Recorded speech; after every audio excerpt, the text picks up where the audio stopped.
Thank you for tuning in for another edition of Knife Reviews. I'm your host, Joshua Hightower. We're out here in Central Arkansas again, testing a knife. It's called the Rhemke Backcountry Survival Knife. Comes in a pretty nice setup, Kydex with the dual leather backing.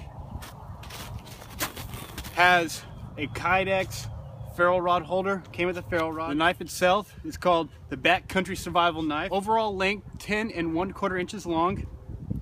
The edge length is 5 inches long.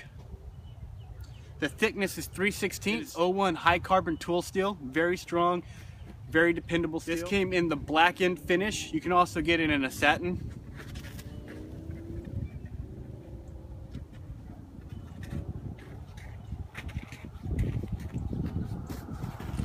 Something a little neat about this is I had him make a special handle for it. It is a horse stall mat handle. It's very grippy and it's perfect when the weather is wet. So when you're out in the snow like this and you get wet or your hands are cold, this is giving you the extra grip that you need to work with it. As you know, we use 5 different classifications to test the bushcraft or survival knife. We're going to start with chopping and batoning. We're going to cutting, feather sticking, scraping, and ferro rod usage. We're starting with the chopping and batoning. As this is a full flat grind, you can get it in saber or Scandi. This one's in full flat. It's not going to chop and baton as good as you would with a saber or a Scandi, but it still does a pretty good job.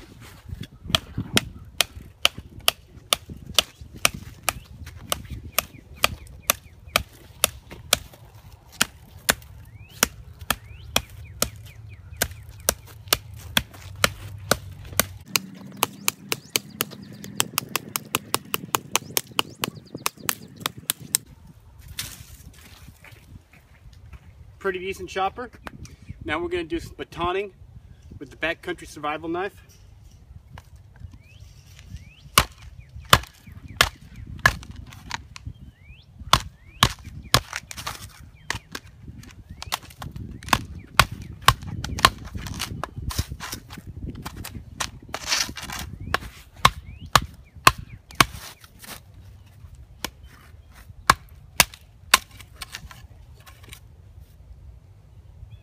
It's pretty knotty wood.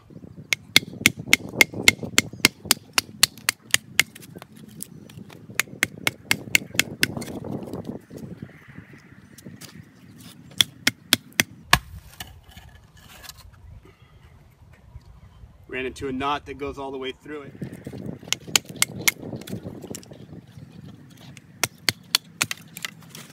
So on the Backcountry Survival, what I'm finding is that on some of the smaller stuff, the baton's great. It chops really well because chopping has a little bit more of a cutting action, whereas batoning has more of a splitting action. So chopping is much better than the batoning. To give this an honest grade, I'm going to go with the 7 out of a 10 because the batoning was a little bit more difficult than I would like for a knife of this level. Our next category is cutting, slicing, things of that nature.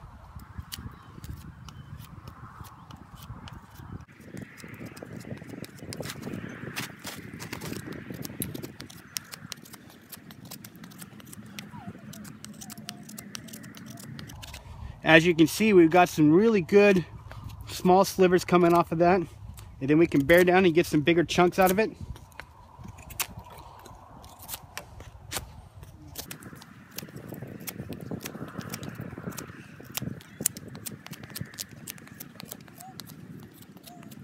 You also want to be able to use the tip for some intricate cutting.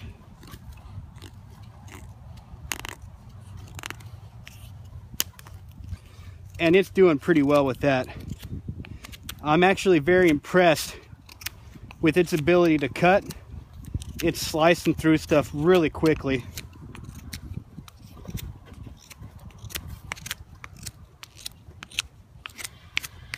As we can see, this is a very good slicing knife. It cuts through thick stuff, it cuts through small stuff. When you give it the opportunity to get some good edge on a piece of wood, it's perfect.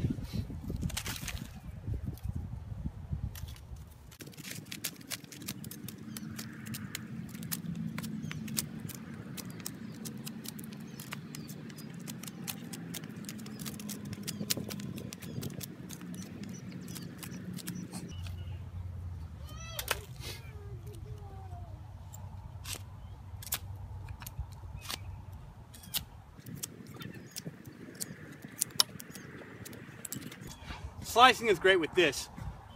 Cutting, I've had no issues with it so far. I've only had to strop this once or twice after usage. It keeps a wonderful edge on it. So for the cutting aspect of this, I'm going to give it a 10 of 10. Wonderful job with cutting. The next thing you want to work on with a survival or bushcraft knife would be feather sticking.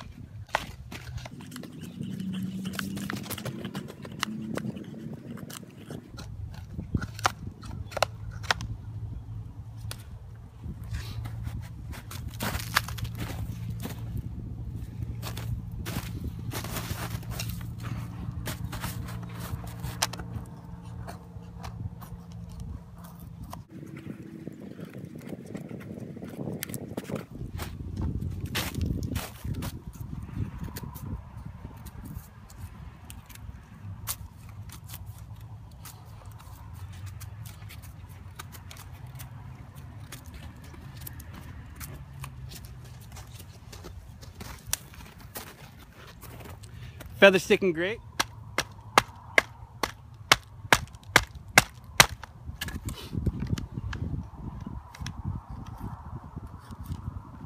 This is one of my favorite ways to feather stick here. You get much more control over it. So you can make them as big or as little as you want. And you can cut through the wood a little bit faster.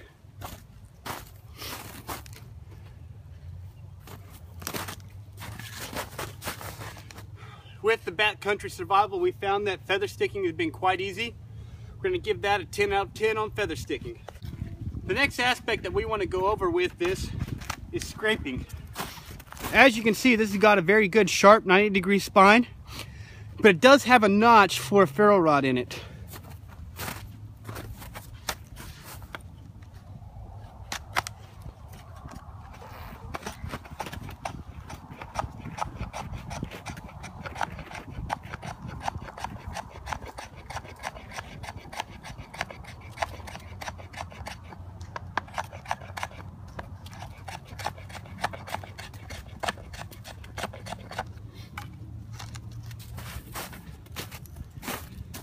It's actually getting some really good scrapings off of it. You also want to be able to go up to a tree and scrape off. As you can see, I'm just scraping tons of material off the tree.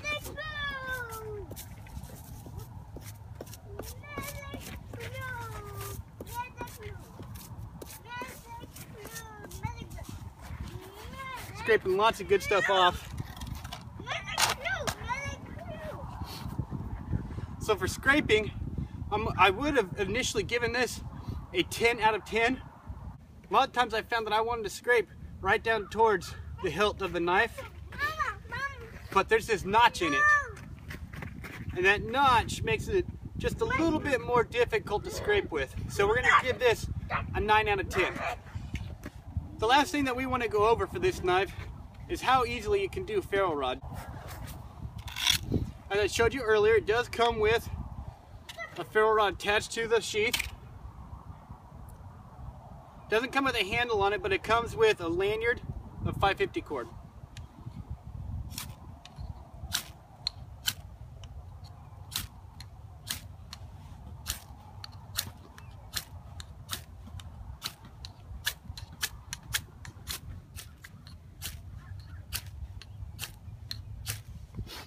So it's scraping pretty good. It's not as good as I'd like. What I found on this one is that even if the notch on it, I'm not able to get much of a good scraping on it. And I think that's because the notch may have been made for 5/16, whereas this is a 3/8, and it might be just a little bit too thick to get a great scrape on it. But once you go out towards, say, the tip or the middle, you're getting good scrapes on it. So overall, I found this knife on the ferro rod usage to be pretty decent. I'm a little disappointed with the notch and the ferro rod combination. Obviously with a 1/2-inch ferro rod, you're gonna get more sparks. So the 3/8, it comes with the knife, so it's better to have one than nothing. But I'd rather have a 1/2 inch and maybe not the notch on it. So for that, we're going to give it an 8 out of a 10. So, to recap, we've got the Backcountry Survival Knife from Rhemke Knives. It's an overall length of 10 inches, or 10 1/4. The edge length is 5 inches. Thickness is 3/16. Comes with an 01 high carbon tool steel, which I have, or D2 tool steel. I've got it with the blackened finish. They can come with any of the micarta or G10 scales, some exotic woods, or like I got, the Horsestall mat handle.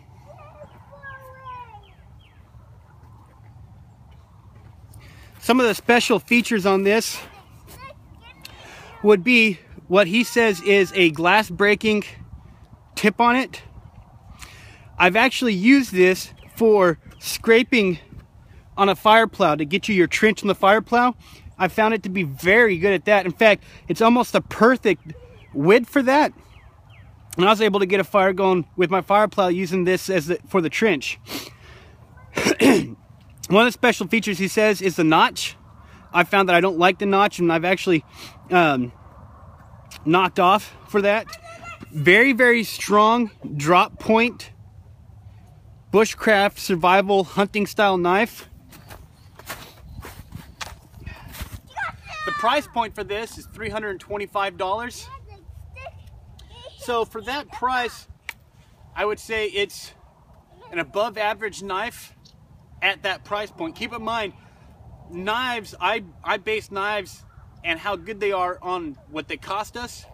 So for our last video, we did a diving sparrow knife, and for the $300 range, we gave that an excellent rating. This is in that $300, $350 range.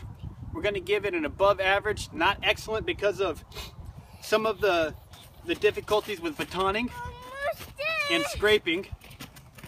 But you get into the cutting, chopping, feather sticking, and this thing will shine for you. I've been absolutely impressed with how it's going to feather stick, how it's going to slice through stuff, how it processes wood. Very, very happy with it. I very much appreciate the Horsestall mat handle. It's got some of the best grip that I've ever had on a knife. It's easy to choke up on, it's easy to choke back on. Especially when you're choking back on some knives, especially with wood handles, you get a very slippery grip. With this one, this rubber Horsestall mat, I'm not getting any slippage when I choke back on it. So my chopping, that may be why the chopping was so much easier, because I didn't have to have such a hard grip on it when I was chopping. Rhemke did a very good job of shaving and shaping that handle to contour to your hand. It's shaved down just a bit back into your palm so it fits into your palm perfectly. I've got no hot spots, no wear, no fatigue. Very, very happy with it. So for a knife in the $300 to $350 range, I'd very much recommend it. It is a very adequate chopper, very adequate slicer, above average on everything else, and it's something that you can definitely depend on. This is not going to fail you. The steel quality is as good as you can get. The craftsmanship is impressive. The drop point tip is perfectly in line with the handle so that you've got great balance on it. We appreciate you watching Knife Reviews. I'm your host, Joshua Hightower. The child running around is one of my sons, Evan. The goat, he just shows up out of nowhere. The YouTube channel is Knife Reviews. We'd appreciate it if you go and give it a like, leave us a comment, tell us what you think. The email address is knives@knifereviews.us. We have a Facebook page as Knife Reviews. As always, we really appreciate you taking the time to watch it. Be safe and God bless.